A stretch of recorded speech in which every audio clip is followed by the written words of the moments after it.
maanta farxad weyn bay inoo tahay haddii nahay guud ahaan gobolkii saaxil inaynu dafcadii ugu horeysay ee barnaamijkii shaqo qaran ardaydeennii halkan ka anba bixino hadal badan halkan ma yaalo waxa weeyaan uu dardaaranka la iska daba marayo maanta idinku horeysa oo lugta geliseen ina qarankana u shaqeysaan idinkuna waa kala bixi doontaan waxa weeyaan madaxdii mustaqbalka qaranku halkaas ka soo baxaysa marka labaad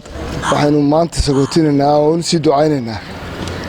dhalinyarada aqoon-yahanka ah ee mutacalimiinta ah ee maanta u banbaxay in ay wakhtigooda ay uga huraan si qarankan ay wax ugu qaban lahaayeen naftoodana wax u qabsan lahaayeen nuxurka madaxweynaha jamhuuriyadda Soomaaliland uu aasaasay ma aha uun qofkan in la tababarayo waxa weeyaan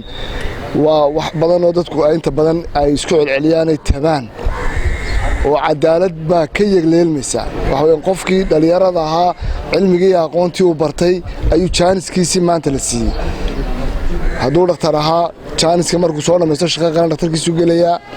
hadduu injineer ahaa markuu soo dhammaysto injineerimiisa helayaa haddii kalena wixii fursad aqooneed ee maxaan ku dhahaa scholarship aqoon dibadeed wuxuu u baahdana si cadaalad ah ugu helayaa yacni wuxuu kaga xigtaystay oo dadka inta kale kaga yeeshay wuxuu soo maray nidaamkii dawladnimo soo maray goobtaasi waxa cid walba waxaad ka turjumaysaan gobolkii saaxil dhaqankiina wuxuu ka turjumayaa gobolkii saaxil haddii dad fiican oo mutacalimiina oo akhlaaq fiican oo say wax u baranayaan iyo say u qaadanayaan wadaniyadooda ka muuqato gobolkaad iyadu keenaysaan markaa faa'iidada haddii qof maaragtay dib badan idinka soo baxo gobolka dhibtii u keenaysa halku ka yimid baa idinku filan laba halku ka yimid baa taalla halku ka yimiday maxaan ku dhahay ninka fiicani iyo ninka xunay halku gobolku ka yimi marka waxaan isku ognahay ka fiicani halku ka yimi la yiraahdo oo aynu position ka wanaaga qaadano ayaan maxaan ku dhahay insha Allah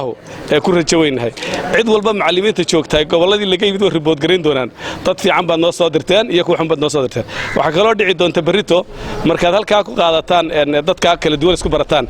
ee berrito aad shaqadii gashaan waa 3 bilood waxa halkan la joogay